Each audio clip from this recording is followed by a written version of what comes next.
Hello friends, good morning. स्वागत है एक बार फिर से आप सभी का एमजेटी एजुकेशन में। दोस्तों आज बात करेंगे हम लोग 1 फरवरी के बारे में।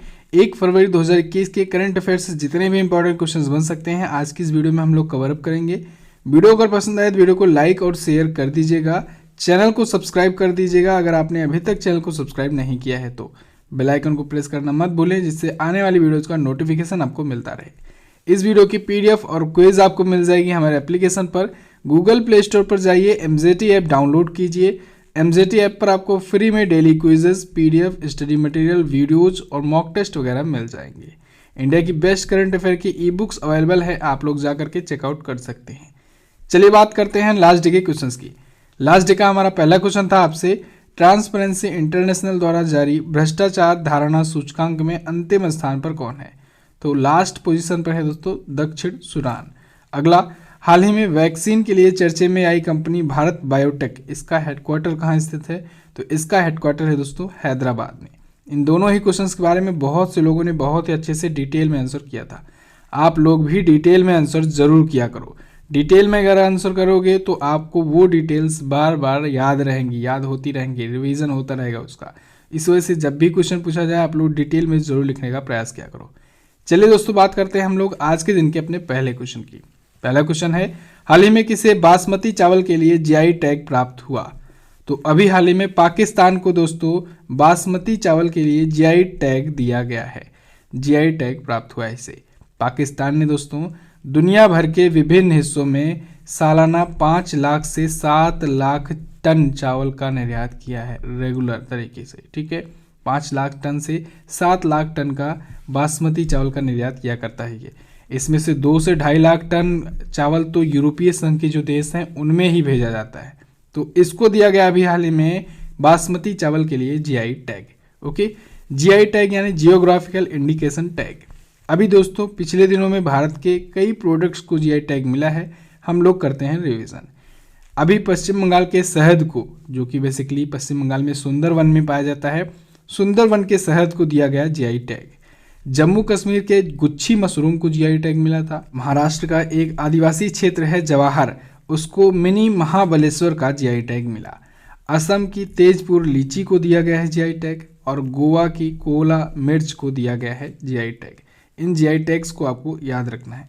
अगला देखते हैं, पाकिस्तान के बारे में जान लीजिए पहले।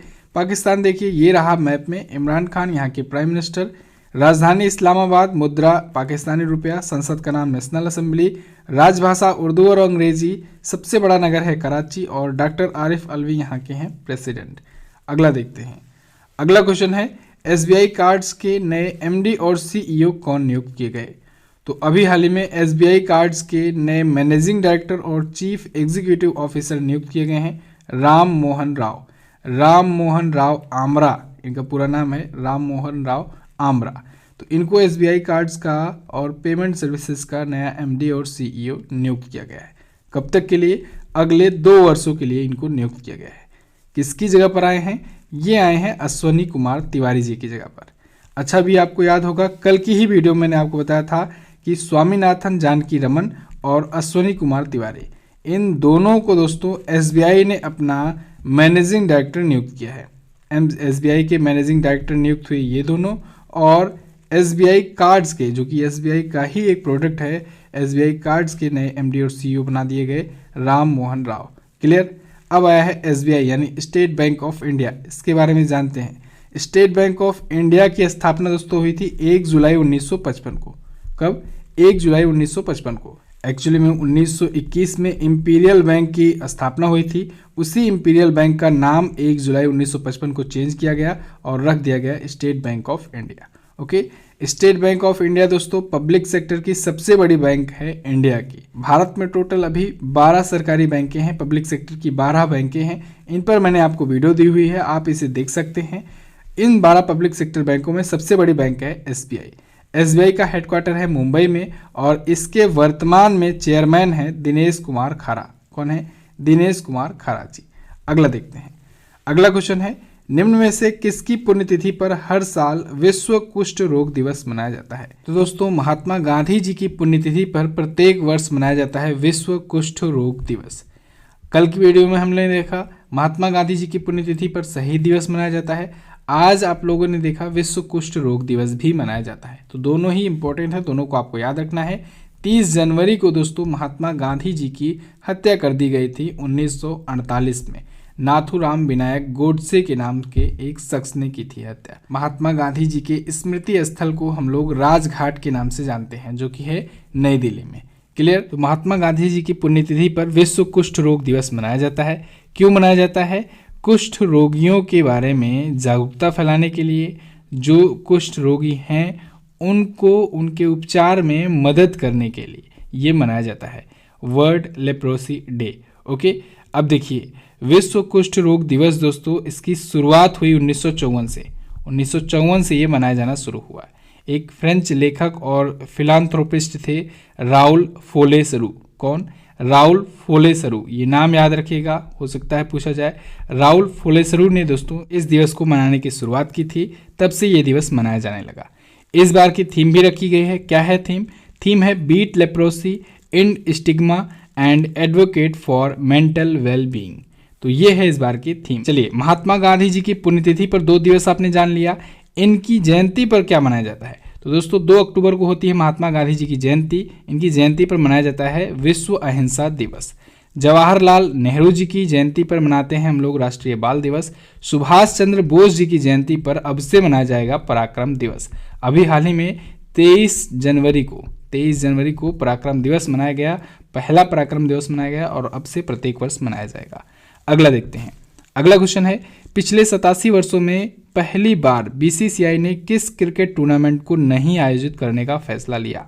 तो दोस्तों इस बार रणजी ट्रॉफी नहीं आयोजित की जाएगी। बीसीसीआई ने यानी कि board of control for cricket in India ने घोषणा की है कि इस साल रणजी ट्रॉफी का आयोजन नहीं किया जाएगा। इसके बदले में विजय हजारे ट्रॉफी का आयोजन किया जाएगा। पिछले 87 वर्षों में पहली बार ऐसा हुआ है जब रणजी ट्रॉफी का आयोजन नहीं किया जा रहा है। ओके, ये क्रिकेट ट्रॉफी से संबंधित ट्रॉफियां हैं। जो आपको 4 ऑप्शन दिख रहे हैं ये सभी क्रिकेट ट्रॉफियां हैं। ओके, विजय हजारे ट्रॉफी इस बार आयोजित की जाएगी, रणजी ट्रॉफी आयोजित नहीं की जाएगी। रणजी ट्रॉफी दोस्तों भारत में क्रिकेट का सबसे पुराना मैच टूर्नामेंट है, एक प्रकार से कहें क्रिकेट ट्रॉफी है। ओके, अच्छा, साथ ही में बीसीसीआई ने दोस्तों वीनू मुकुंद ट्रॉफी, किसको? वीनू मुकुंद ट्रॉफी को आयोजित करने की मंजूरी दे दी है। वीनू मुकुंद ट्रॉफी ये भी क्रिकेट से संबंधित ट्रॉफी है। क्रिकेट से संबंधित जितनी भी ट्रॉफियां होती हैं इन पर मैंने आपको एक डिटेल वीडियो दी हुई है, ट्रिक बना करके दी हुई है। आप उस ट्रिक वाली वीडियो को देख लेंगे तो एक सिंगल ट्रिक के माध्यम से, एक स्टोरी के माध्यम से क्रिकेट से संबंधित जितनी भी ट्रॉफियां हैं सब आपको याद हो जाएंगी। ऐसे ही फुटबॉल ट्रॉफियों की भी ट्रिक मैंने आपको बना करके दी हुई है। सर्च कीजिएगा football trick Mishra ji technical या फिर cricket trophy trick Mishra ji technical के नाम से यूट्यूब पर आपको मिल जाएगी वीडियो। चलिए, बीसीसीआई आया है, बीसीसीआई के बारे में जान लेते हैं। बीसीसीआई यानी board of control for cricket in India स्थापना हुई 1928 में। इसका हेडक्वार्टर है मुंबई का वानखेड़े स्टेडियम। सौरव गांगुली जी हैं इसके वर्तमान में अध्यक्ष, बीसीसीआई के अध्यक्ष।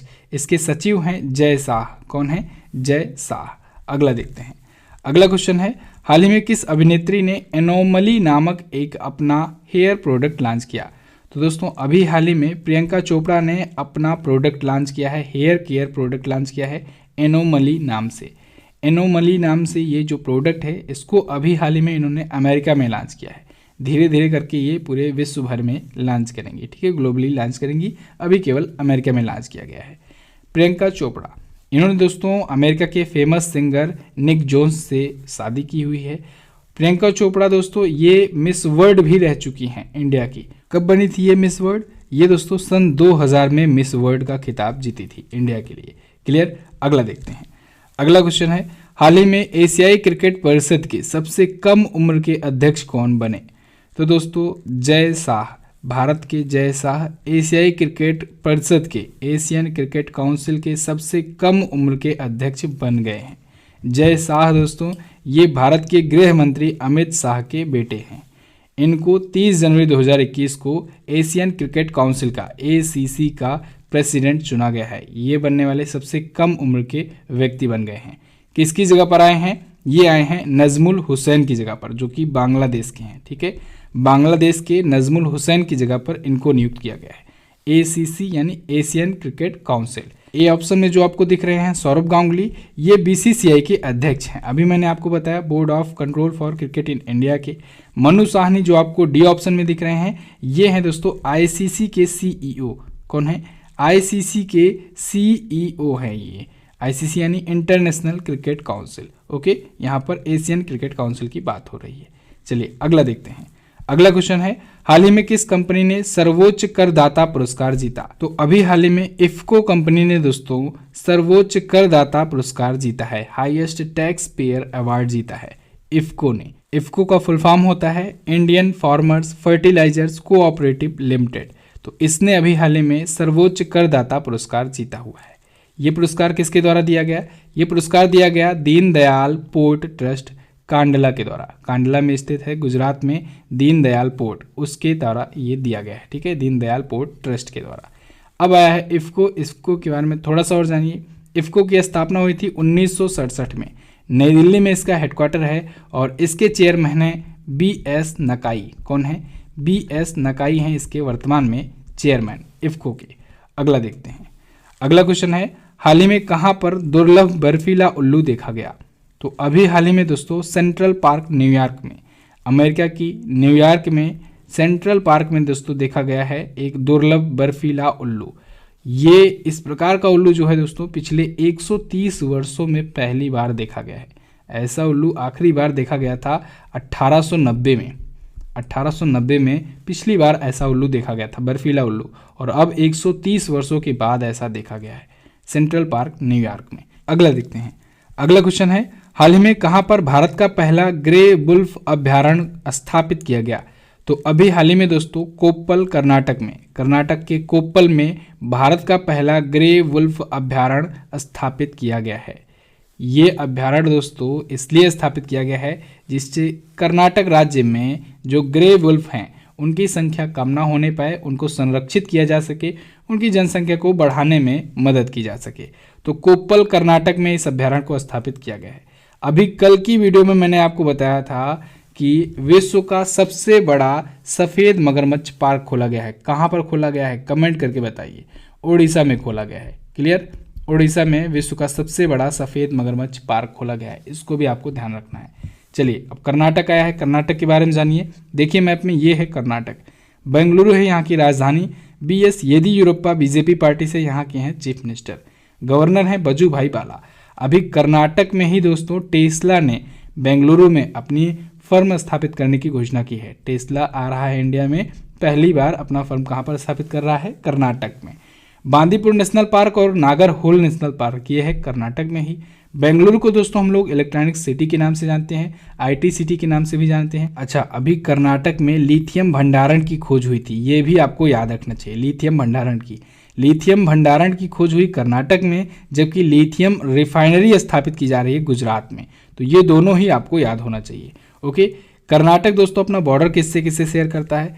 कर्नाटक अपना बॉर्डर गोवा से, महाराष्ट्र से, तेलंगाना, आंध्र प्रदेश, तमिलनाडु और केरला से शेयर करता है। कर्नाटक में ही है गरसोप्पा या जोग जलप्रपात, भारत का सबसे बड़ा जलप्रपात है, वाटरफॉल है गरसोप्पा या जोग जलप्रपात, जिसे अब हम लोग महात्मा गांधी जलप्रपात के नाम से जानते हैं। ओके, कर्नाटक हाई कोर्ट, इसके करंट टाइम पर चीफ जस्टिस हैं अभय श्रीनिवास ओका। कौन है? अभय श्रीनिवास ओका जी हैं। भारत के जितने भी हाई कोर्ट हैं, टोटल 25 हाई कोर्ट हैं, इन सभी के हाई कोर्ट के नए चीफ जस्टिस जो वर्तमान में अभी हैं, लेटेस्ट अपडेटेड, उन सबको अपडेट कर दिया है एप्लीकेशन में मैंने। तो आप लोग जाइए, एप्लीकेशन ओपन कीजिए, वहाँ पर कौन क्या है वाले सेक्शन में जाइएगा, बिल्कुल फ्री में आप लोग रीड कर सकते हैं कि वर्तमान में किस हाई कोर्ट के कौन चीफ जस्टिस हैं। आप लोग इसकी PDF भी डाउनलोड कर सकते हैं। चलिए बात करते हैं अगले क्वेश्चन की। अगला क्वेश्चन है, हाल ही में कहां पर Bharat Japan act east forum की 5वीं संयुक्त बैठक आयोजित हुई? तो अभी हाल ही में दोस्तों नई दिल्ली में आयोजित हुई है Bharat Japan act east forum की 5वीं संयुक्त बैठक। इस बैठक की अध्यक्षता की है भारत की तरफ से भारत के विदेश सचिव हर्षवर्धन श्रृंगला जी, और जापान की तरफ से भारत में जो जापान के राजदूत हैं सुजुकी सातोशी, उन्होंने की है अध्यक्षता। फिर से सुनिए, भारत की तरफ से इसकी अध्यक्षता की है हमारे विदेश सचिव हर्षवर्धन श्रृंगला जी ने, और जापान की तरफ से भारत में जो जापान के राजदूत हैं सुजुकी सातोशी, उन्होंने की है अध्यक्षता। ठीक है। ये जो बैठक है किस पर आधारित थी? ये बैठक दोस्तों कनेक्टिविटी, जल विद्युत, सतत विकास, कौशल विकास, इन सभी मुद्दों पर चर्चा करने के लिए, इन पर समझौता करने के लिए ये बैठक आयोजित की गई थी। ये 5वीं बैठक है, 5वीं संयुक्त बैठक है। इसकी शुरुआत हुई थी 2017 में, ठीक है। 2017 से बैठक शुरू हुई और इस बार इसका 5वां संस्करण था। एक्ट ईस्ट पॉलिसी के तहत ये शुरू किया गया है, ओके, नई दिल्ली में। चलिए जापान आया है, जापान के बारे में हम लोग जान लेते हैं। ये रहा जापान, ठीक है। मैप में देखिए ये रहा जापान। भारत से कंपेयर करेंगे, इस साइड आएंगे तो यहाँ पर मिलेगा जापान। उगते हुए सूर्य का देश भी कहा जाता है जापान को। जापान की राजधानी है टोक्यो। टोक्यो में इसी वर्ष होने वाला है ओलंपिक खेल। टोक्यो ओलंपिक 2020 का आयोजन किया जाएगा 21 में, ठीक है, 2021 में आयोजित किया जाएगा। येन यहाँ की मुद्रा होती है। डायट यहाँ की संसद का नाम है। योशिहिदे सुगा यहाँ के हैं प्राइम मिनिस्टर। क्लियर? तो बस दोस्तों फिलहाल आज के दिन के करंट अफेयर के क्वेश्चन से बस इतना ही। आई होप आपको वीडियो पसंद आई होगी। वीडियो अगर पसंद आई है वीडियो को लाइक कर दीजिए, शेयर कर दीजिए अपने दोस्तों के साथ, और आप लोग हमारा टेलीग्राम ग्रुप ज्वाइन कर लीजिए। टेलीग्राम ग्रुप को ज्वाइन करने के लिए आपको टेलीग्राम ऐप को ओपन करना होगा, MZT एजुकेशन लिख करके सर्च करना होगा, आपको हमारा ग्रुप मिल जाएगा। ग्रुप को ज्वाइन कर लीजिए। वहाँ पर सभी PDF आप एक साथ डाउनलोड कर सकते हैं। जो आज तक भेजी गई हैं सभी PDF आपको मिल जाएंगी, वहाँ पर आप लोग फ्री में डाउनलोड कर सकते हैं। चलिए बात करते हैं हम लोग क्वेश्चन ऑफ द डे की। आज का पहला क्वेश्चन है, एशिया प्रशांत व्यक्तिगत स्वास्थ्य सूचकांक में शीर्ष देश कौन है? अगला है, MI इंडिया के CEO कौन है? दोनों क्वेश्चंस के बारे में आप काफ़ी कुछ लिख सकते हो। वीडियो आप देख लियो हो, जाओ जल्दी से MZT ऐप ओपन करो और इसकी क्विज भी सॉल्व कर लो।